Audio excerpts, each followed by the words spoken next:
16장 1절로 6절 찾으셔서 한 목소리로 읽겠습니다. 다 찾으셨으면 다 같이요. 안식일이 지나매 막달라 마리아, 야고보의 어머니 마리아, 또 살로메가 가서 예수께 바르기 위하여 향품을 사다 두었다가 안식 후 첫날 매우 일찍이 해돋을 때에 그 무덤으로 가며 서로 말하되 누가 우리를 위하여 무덤 문에서 돌을 굴려주리오 하더니 눈을 들어본 적 벌써 돌이 굴려져 있는데 그 돌이 심히 크더라. 무덤에 들어가서 흰 옷을 입은 한 청년이 우편에 앉은 것을 보고 놀라매 청년이 이르되 놀라지 말라. 너희가 십자가에 못 박이신 나사렛 예수를 찾는구나. 그가 살아나셨고 여기 계시지 아니하니라. 보라 그를 두었던 곳이니라. 아멘. 기도하겠습니다. 하나님 아버지께서 주시는 귀한 말씀이 저희들 속에서 잘 깨달아지고 큰 은혜 되게 하여 주실 줄로 믿습니다. 성령께서 말씀 가운데 역사하여 주시옵소서. 예수님 이름으로 기도하옵나이다. 아멘. 예수님께서 우리를 대신하셔서 십자가 위에 죽으심으로 말미암아 우리의 죄와 허물이 주님의 그 공로 때문에, 주님의 십자가 지심 때문에 사함을 얻게 되고 용서를 얻게 되고 죄 없다 하는 선언을 우리가 듣게 되므로 하나님의 자녀가 되었지요. 동시에 예수님께서 십자가 위에 죽으시고 성경에 말씀한 대로 또 주님이 친히 말씀하신 대로 사흘 만에 다시 살아나심으로 따라서 하십시다. 사망 권세를 깨뜨려 주셨기 때문에 우리가 하나님의 백성으로 사는 한에 있어서는 죽어도 다시 사는 날이 분명히 있음을 우리에게 확인시켜 주시고 확신을 주신 것을 알 수가 있습니다. 그렇기 때문에 저와 여러분은요, 이 세상 살다가 이제 주님이 오라 하시는 날이 다가와도 또 그 순간이 와도 따라서 하십시다. 죽음을 두려워하지 말고 하나의 과정이니까요. 하나님의 나라에 들어가는 시작이니까 오히려 담대하게 주님을 향하여 주여 제 영혼을 거두시옵소서. 스데반 집사가 고백했던 것처럼 야고비가 마지막 숨결이 닿을 때 지팡이에 의지해서 경배를 드렸던 것처럼 우리가 그렇게 자연스럽게 받아들여야 될 줄로 아시기를 바랍니다. 많은 사람들이요, 사람은 한 번 죽으면 끝이라고 생각을 합니다. 그 고정관념에 꽉 배겨 있기 때문에 여기 성경에 나오는 제자들, 12제자, 한 명은 가룟유다로 자결로 인생이 끝나죠. 11명의 제자들과 주님을 사랑했던 많은 사람들이 예수님이 십자가 위에서 죽으셨을 때 다 끝났다고 생각을 하고 절망을 해버리죠. 그 다음에 자기네들도 죽을까봐 두려워서 다 도망을 가서 꼭꼭 숨었다는 말씀이 나옵니다.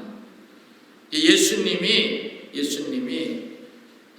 이러한 일이 있으실 것을 알고 미리 세 가지를 분명하게 말씀하시고 보여주셨어요.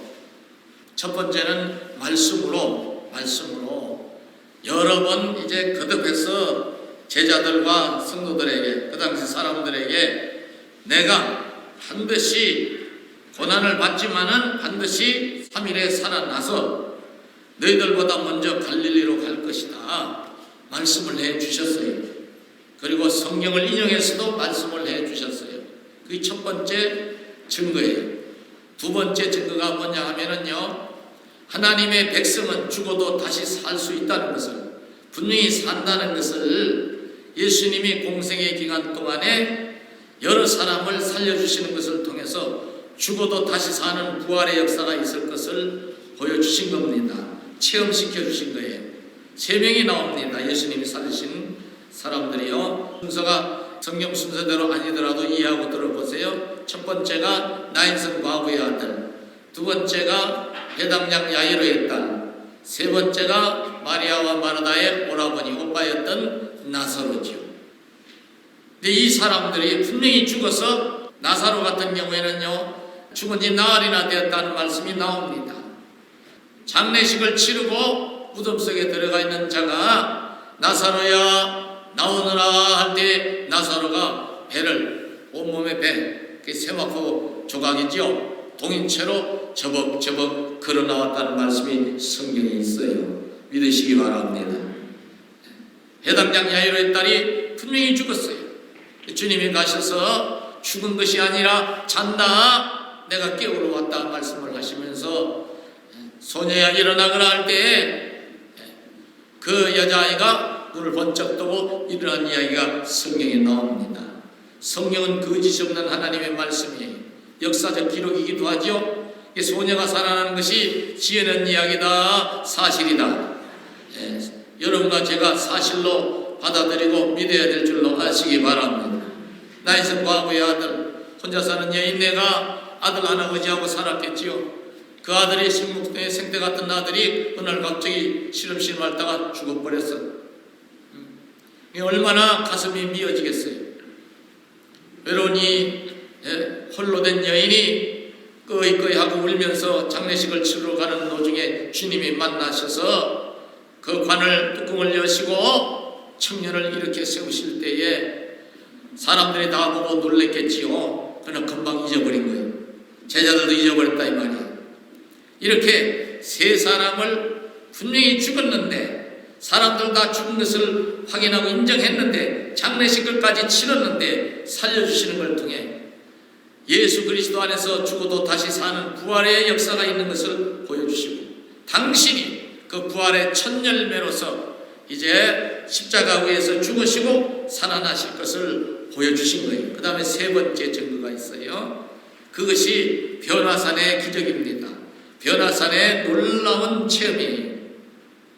왜 변화산이라고 하면은 예수님이 베드로와 야고보와 요한이를 데리고 높은 산에 올라갔어요. 올라가셔서 이제 두 사람을 만났는데 그 순간에 예수님의 모습이 완전히 변화되는 거예요. 눈이 부셔서 똑바로 바라볼 수 없을 정도로 변화가 되신 옷이 휘어지고 얼굴이 광채가 나고 따라서요. 부활하신 예수님의 모습을 미리 보여주시는 장면이죠. 동시에 두 사람이 나타나는데 예수님 당시에 연대로 보면은 1500년 전 거슬러 올라가서 모세가 나오는 겁니다. 모세 1500년 전에 죽었던 모세가 그 자리에 나타나는 거예요. 분명히 모세는요 요단강 이편 너보산에서 여호수아에게 후계자의 자리를 하나님 명령에 따라 내어주고 너보산에 올라가서 거기서 숨을 거두어서 하나님 품으로 돌아갑니다. 유다서에 보면은요 천사가 와서 부활을 시켜서 데리고 가는 장면이 약간 나옵니다. 1500년 전에 죽었는데 부활이 되어서 특별한 케이스죠. 구약의 선지자를 대표로 하는 엘리야 선지자죠. 엘리야 선지자는요 예수님 당시로 거슬러 올라갔을 때 800년 전에 사역을 했던 아하방 시대에 사역을 했던 종입니다. 근데 엘리야는 정의의 사자예요. 얼마나 하나님 마음에 들게 사역을 잘했던지 죽음을 보지 않고 하늘로 그대로 살아있는 채로 올려갑니다. 하나님이 불수레와 불말을 보냈어요. 불수레와 불말을 보내서 거기에 태워서 회오리 바람으로 하늘로 올려가셨다는 말씀이 성경에 보면 나옵니다. 그가 떠나기 전에 엘리사에게 후계자의 자리를 물려주고 가지요. 이 죽음을 보지 않고 간 엘리야나 죽음을 통해서 하나님 품으로 부활이 되어서 간 모세나 세월을 뛰어넘어서 1500년 뒤에 800년 뒤에 변하면서 변형되신 예수님과 같이 이야기하는 것을 누가 보았다고? 베드로와 야고보와 요한이 본 거예요. 이걸 통해서 우리 예수님이 말씀하셨고 또 사역을 하시면서 전도하시면서 천국 복음을 전하시면서 이렇게 여러 사람 살려주신 것을 통해서 또 이 모세와 엘리야 선지자를 통해서 부활의 확실한 증거가 있는 것을 말씀해 주시는구나. 그러니까 우리가 걱정할 일이 아니구나. 이렇게 확신을 가져야 되는데 막상 예수님이 십자가 위에서 죽으시고 또 사람들에 의해서 장례가 되는 것을 과정을 보면서 이제 끝났구나 이렇게 절망한 것입니다. 그러니까 이렇게 된 배경이 뭐예요? 따라서 말씀을 잊어버리고 체험했던 것들을 다 연관을 시켜 주님을 한 번 더 주님을 생각을 해보질 못하고 체험으로 끝나버린 거예요. 그리고 자기네들이 기존에 가지고 있던 죽음은 끝이 않은 이 고정관념, 비신자들이 가지고 있는, 일반 사회인들이 가지고 있는 죽음에 대한 고정관념에 꽉 매이다 보니 두려움에 벌벌벌벌 떨면서 도망을 가고 숨어 있을 수밖에 없었던 겁니다. 성경은 오늘 저와 여러분도 이러한 모습을 가지고 혹 있을 저와 여러분에게도 이렇게 말씀을 하고 있어요. 요한복음 11장 25절로 26절에서 예수께서 이르시되 나는 부활이요 생명이니 나를 믿는 자는 죽어도 살겠고 무릇 살아서 나를 믿는 자는 영원히 죽지 아니하리라 하니니 내가 이것을 믿느냐? 따라서요. 내가 부활을 믿느냐? 여러분은 믿으시기 바랍니다. 만약에 부활 신앙이 없으면요, 우리가 교회를 다녀도요, 불교에서 말하는 죽음이 가장 큰 고통이 됩니다. 불교에서는 죽음을 가장 큰 고통이라고 이렇게 이야기를 해요. 108가지의 고통이 있는데 108번뇌라고 그러죠. 그 중에 가장 큰 고통이 죽음이다. 그렇게 말을 하고 있죠. 그러나 기독교 신앙, 우리 예수님은 그렇게 말씀하지 않는다 이 말이에요. 죽음은 끝이 아니고, 죽음은 가장 큰 고통이 아니고, 죽음은 새로운 시작이고 부활의 영광을 보는 날이 반드시 있으니 두려워하지 말라고 말씀을 하고 있습니다. 너희는 마음에 근심하지 말고 하나님을 믿으니 또 나를 믿으라 말씀하고 있습니다. 따라서 주님의 말씀을 믿겠습니다. 여러분은 주님의 말씀을 꼭 믿으시기 바랍니다. 이렇게 제자들에게 보여주셨건만 이네들은 다 숨어버린 상황에서 여기 오늘 본문에 보면요, 안식일이 지나면 토요일을 안식일이지요. 안식이라고 합니다. 막달라 마리아와 야고보의 어머니 마리아와 살로메가 가서, 이 세 여인이 가서 예수님께 바르기 위하여 향품을 사다 두었다가 2절에 보면 안식 후 첫날 매우 일찍이 해돋을 때 그 무덤으로 가며, 이 세 여인은 이제 예수님이 다른 사람, 아리마대 요셉이라고 하는 사람에 의해서 응급결에 장례가 된 것을, 장례식을 치는 것을 안타까운 나머지 돌아가신 예수님이시지만 이젠 다시 볼 일이 없는 예수님이시지만은 이네들도 부활을 믿지를 못하고 죽으면 끝이라는 관념에 매였기 때문에 늘 서운하게 우리가 제대로 예수님을 떠나보내야 되겠다 해서 장례용품을 미리 사다가 준비했다가 안식 후 첫날 새벽에 무덤을 향해서 가는 거예요. 그러니까 이 여인들도 주님을 사랑하는 마음은 있었지만 부활신앙이다, 부활을 믿지 못했다, 부활을 믿지 못한 거죠. 이네들도 여전히 고정관념에 매여 있었던 거예요. 이게 참으로 기가 막힌 얘기죠. 우리 인간의 고정관념이 이렇게 고약한 것입니다. 때로는 우리의 신앙을 아주 방해하는 경우가 많이 있어요. 여러분들은 고정관념을 깨트리고 말씀에 의지하는 신앙이 되기를 다시 한번 축원하겠습니다. 여기 이렇게 해서 가면서 고민을 하는 것이지요. 서로 말하되 누가 우리를 위하여 무덤문에서 돌을 불려주리요 하니, 저 이스라엘 땅의 장례식은요, 우리하고 좀 풍습이 다릅니다. 우리는 사람이 죽으면요, 예전에는요, 대개 다 산으로 가서 산에다가 이렇게 구덩이를 파서, 묘터라고 그러죠. 묘터를 잡고 그 관이 들어갈 만큼의 구덩이를 파서 거기에 모시고 본문을 이렇게 동그랗게 했잖아요. 지금은 80%가 넘는 사람들이 화장을 하고 있는 것이 우리 현실입니다. 그래서 납불당으로 모시죠. 근데 고대 이스라엘 사회, 이 예수님 당시 이스라엘 사회는요, 사람이 죽으면은 자연스럽게 이렇게 생성이 된 동물이나 아니면 인간인 사람들이 인위적으로 그 굴을 파가지고 그 안에다가 시신을 안치하고 그 입구에 큰 돌로 막았어요. 막아놓지 않으면 짐승들이 들어가서 혹시라도 건드릴까봐, 야생동물들 때문에. 그냥 장례가 자기들이 생각할 때 너무 소홀하게 장례가 치러져서 무덤에 가서 돌을 누가 굴려주기만 하면은 그 안에 들어가서 다시 예수님을 제대로 안치를 해드리려고 향품을 바르고 신세마포로 다시 감아드리고 이렇게 해서 잘해서 떠나보내려고 지금 가면서 고민되는 소리를 하고 있는 거예요. 이렇게 고민을 하면서 무덤가에 가봤더니 4절에 보니까 눈을 들어본 적 벌써 돌이 굴려져 있는데 그 돌이 심히 크더라. 심히 크더라. 무덤에 들어가서 흰옷을 입은 한 청년이 우편에 앉은 것을 보고 놀라네. 청년이 이르되 놀라지 말라. 너희가 십자가에 못 박이신 나사렛 예수를 찾는구나. 그가 살아나셨고 여기 계시지 아니하니라. 보라 그를 두었던 곳이니라. 할렐루야. 그러니까 주님이 살아나셨다. 여전히 누워 계신다. 살아나셨다는 거예요. 누가 이 말을 하고 있는 거예요? 여기는 한 흰옷을 입은 한 청년으로 나오는데 여인네들이 봤을 땐 흰옷 입은 한 청년, 성경상으로 들여다봤을 땐 하나님이 보내신 천사들이지요. 알아세요? 하나님께서 천사들을 보내셔서 주님의 부활하신 역사를 생생하게 증거하게 하신 것을 볼 수가 있습니다. 그가 여기 계시지 않고 살아나셨느니라. 그 보라 그를 두었던 곳이니라.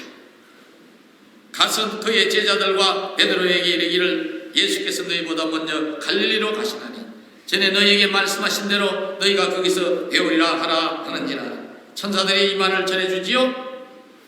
예수님께서 너희들보다 먼저 갈릴리로 가고 계시는데 거기서 전에 말씀하신 대로 너희들이 배울 것이다. 또 다른 성경에 보면 어찌하여 산 자를 죽은 자 가운데서 찾느냐 하는 말씀이 나와요. 주님은 당신께서 말씀하신 대로 나는 부활이요 생명이니 말씀하신 대로 십자가 후에 잠시는 죽으실 수가 있지만 우리 죄를 위하여 영원히 죽으시는 분이 아니다 이 말이에요. 영원히 살아계신 분이에요. 그 예수님께서 우리에게 너희들도 나를 믿는 자는 영원히 죽지 않고 살리라고 약속하고 계시니 믿으시기 바랍니다. 나를 믿는 자는 죽어도 살겠고 살아서 나를 믿는 자는 영원히 죽지 않고 살리라. 그러니까 우리 기독교 신앙의 관점에서 죽음은요 하나의 과정일 뿐이지 슬픔도 고통도 저주도 영원히 망하는 것도 아니다고 말이에요. 그렇기 때문에 세상 사람들이 말하는 가장 큰 두려움, 가장 큰 고통, 가장 큰 슬픔이 우리에게는 오히려 하나님 나라에 들어가는 시작점이니까, 출발점이니까 소망이요 영광이요 축복이요 은혜인 줄로 믿으시기 바랍니다. 이 신앙으로 완전히 여러분과 제가 성숙되어져야 돼요. 머리로만 믿어갖고는 안 돼요. 따라서 가슴으로 느끼고 그 느낀 것을 입으로 담대하게 고백할 수 있는 신앙으로 성숙이 되기를 축원하겠습니다. 그게 쉽게 되는 게 아니에요. 이런 설교 한번 들었다고 되는 게 아니에요. 여러분이 세월을 겪으시면서 신앙의 단련이 되셔야 돼요. 말씀의 연단이 되셔야 돼요. 제자들도 금방 안 됐어요. 3년 반이나 데리고 다니시면서 얼마나 많은 사람을 고치시고 천국 복음을 전하시면서 사람을 살려주시고 동시에 베드로와 야고보와 요한에게는 모세와 엘리야까지 보여주셨는데도 금방은 안 되잖아요. 주님이 다시 살아나시고 부활하셔서 나타나심으로 말미암아 주님이 진짜로 말씀하신 대로 살아나신 것이 이것이었구나. 할렐루야. 그제서야 이제 믿기 시작을 하는 거예요. 그제서야 이제 사망이 우리를 함부로 죽일 수 없다는 것을 사망 권세가 깨달은 거예요. 이렇게 주님이 살아나서 가지고 사람들에게 나타나시기 전에 세 여인에게 선사를 통해 말씀을 하시면서 가서 증거하라고 했는데 사람들이 이 세 여인이 증거하는 말을 듣고서도 믿지를 못했다 하는 말씀이 여기 성경에 보면 나와요. 어디를 보느냐 하면은요, 11절을 한번 읽어봐요. 11절 한번 읽어봐 봅시다. 11절 다 같이요. 시작. 그들은 예수께서 살아나셨다는 것과 마리아에게 보셨다는 것을 듣고도 믿지 아니하니라. 안 믿어. 그 후에 그들 중에 두 사람이 걸어서 시골로 갈 때 예수께서 다른 모양으로 그들에게 나타나시니 두 사람이 가서 남은 제자들에게 알렸으되 역시 믿지 아니하니라. 따라서 역시 믿지 못하는 사람들. 14절에 그래서 예수님이 안타까우셔서 나타나셔가지고 그 후에 11 제자가 음식 먹을 때 예수께서 그들에게 나타나사 그들의 믿음 없는 것과 마음이 완악한 것을 꾸짖으시니 이는 자기가 살아난 것을 본 자들의 말을 믿지 아니함이니라. 믿지 아니함이니라. 예수님은 제자들의 믿음이 없고 마음이 완악한 것을 꾸짖으셨다 그 말이야. 오늘 저와 여러분도 마찬가지예요. 따라서 믿는 자에게는 은혜를 더하시고 말씀을 주시고 체험을 주셔도 믿지를 못하는, 또 믿으려고 하지 않는 이 완악한 심령을 가지고 있으면요, 주님이 야단을 치실 수밖에 없는 거예요. 여러분들은 야단 맞는 자가 아니라 믿음이 좋구나, 내 믿음이 크구나, 내 믿음이 온전하구나 칭찬받는 성도들이 되시기를 축원하겠습니다. 오늘 저와 여러분에게도 여러 가지 모양으로 하나님의 나라, 저 천국의 모습을 보여주고 계시고 체험하고 또 체험할 수 있도록 은혜를 주고 계시잖아요. 사람이 부활이 있고 영원히 산다는 증거는요, 과학으로도 증명하고 있지 않습니까? 모든 창조된 물질들은요, 변형은 이루어도 절대로 없어지지 않는다는 것을 통해 보여주고 있는 거예요. 모든 창조된 물질, 우리 눈으로 보이는 것들이 영존한다 이 말이에요. 저와 여러분이 영존하는 물질의 한 부분이다 이 얘기도 되죠. 과학으로 설명할 때는. 그럼 그런가 안 그런가? 지난번에 한번 설명을 드렸는데요. 말씀을 드려볼게요. 여러분들 봄날에는요, 저수지가에 사시는 분들, 강가에 사시는 분들, 또 이제 산이 끼고 있는 바닷가에 사시는 분들은 봄날에 보면요, 아침에 눈을 떠서 보면 안개가 이렇게 서리는 걸 볼 거예요. 또 산골에 사시는 분들은요, 밭일 나가서 이렇게 먼발치 바깥에서 보면은요, 아련아련한 것이 뭐가 올라가는 게 보일 거예요. 안개가 서리는 것도, 아지랭이가 피 올라가는 것도, 땅에 있던 수분, 물가에 있던 물에 있던 수분이 증발이 되어서 하늘로 올라가는 거잖아요. 비가 여러 날 오지 않으면 저수지가 말라서 완전히 땅이 드러나죠. 그 물이 다 없어져 버렸어.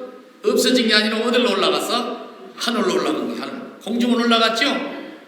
그 올라가서 조금 올라간 상태에서 이렇게 모여 있으면 가벼운 구름, 하얀 구름으로 보이죠. 새털구름. 그런데 그것이 많이 뭉쳐지고 또 뭉쳐지면 그게 시커멓게 보여요. 그 비구름이라고 그러죠. 그게 찬 공기를 받으면은 다시 땅바닥으로, 이 지상으로 떨어지는 게 뭐예요? 여름날에 떨어지면 비, 겨울날, 한겨울날 추울 때 떨어지면 뭘로? 얼음알갱이 눈으로 떨어지잖아요.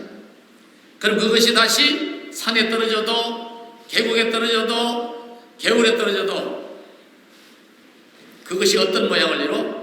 모여가지고 다시 물을 이뤄서 강을 이루고 바다를 이루잖아요. 그러니까 없어지는 거예요? 안 없어지는 거예요? 안 없어지는 거예요. 저와 여러분도 마찬가지예요. 여러분과 제가 나이가 들어갈수록 젊어지요, 늙어지요? 젊어졌으면 좋겠어. 이 세상에 한 번뿐이면 주님이 젊은 채로 살다가 죽어라 그랬을는지도 몰라. 근데 이 세상에 한 번뿐이면 이 세상에 사는 걸로 끝나는 것이 아니기 때문에 세월이 갈수록 좀 기운도 없어지고 머리도 이렇게 저처럼 좀 하얗게 되고 주름도 지고 이렇게 되지요. 아무리 가리려도 가려지지 않아. 근데 이게 변화되는 것이지 없어지고 있는 중이 아니에요. 따라서요, 변화될 뿐이고, 변화될 뿐이. 그러다가 이제 어느 순간인가 오거라 하는 주님의 음성이 들려올 수도 있고, 내가 생각지 않은 때에 천사가 나를 찾아올 수도 있지. 그러면 이제 나는 누군가에 의해서, 여러분과 저는 누군가에 의해서 장례가 치러져. 산으로 가든지 납골당으로 가든지 의과대학의 실험실로 가든지 상관이 없지요. 그러면 그걸로 다 없어졌나? 그렇지 않아요. 산으로 가서도 흙으로 돌아간 것이고 원래 원재료가 흙이니까 육신이. 영은 따라서 영은 주신 하나님에게로 예수님이 십자가 위에서 돌아가실 때 우평강도가 신앙 고백을 하니까 뭐라고 말씀하세요? 오늘 내가 나와 함께, 오늘 네가 나와 함께 어디에 있으리라? 나그네 있으리라. 할렐루야. 따라서요, 육신은 잠시 흙으로 돌아가 있거나 납불당에 돌아가 있을지라도 영은 천국에 가는 거예요. 아멘. 그러나 이제 주님이 다시 오시는 날에 부활의 첫 열매로 우리에게 증거가 되어주신 주님이 다시 오시는 날에 우리 육신도 이제 흙으로 들어가 있든지 납불당에 가 있든지 물속에 있든지 바닷속에 있든지 간에 다 주님의 말씀 앞에 부활이 될 줄로 믿으시기 바랍니다. 그렇게 부활이 되어서 영과 육이 합쳐져서 주님의 신령한 몸체, 변화산의 신령한 몸체처럼 되어서 모세처럼 엘리야처럼 1000년이 지나가도 800년이 지나가도 여전히 쌩쌩하게 살아서 하나님을 찬송하며 복록을 누릴 줄로 믿으시기 바랍니다. 이 부활은, 예수님의 부활은 나의 부활인 거예요. 따라서 예수님처럼 부활의 날이 있으니 여러분들은 강하고 담대한 마음으로 믿음을 세워나가기를 다시 한번 축원하겠습니다. 기도하겠습니다. 하나님 아버지, 주님의 귀한 말씀을 통하여 다시 한번 부활의 그날을 사모하면서 믿음에 설 수 있게 하시니 감사합니다. 주님이 부활의 첫 열매가 되어주셨으니 주님 안에서 우리 모든 믿음의 백성들도 부활의 아침이 있는 것을 믿습니다. 주여, 이 믿음에 흔들리지 아니하고 더욱 주의 일에 힘쓰는 인생들 되고 믿음을 잘 세워나가면서 많은 사람들에게 이 기쁜 소식을 전하는 자가 되게 하여 주시옵소서. 예수님 이름으로 기도하옵나이다.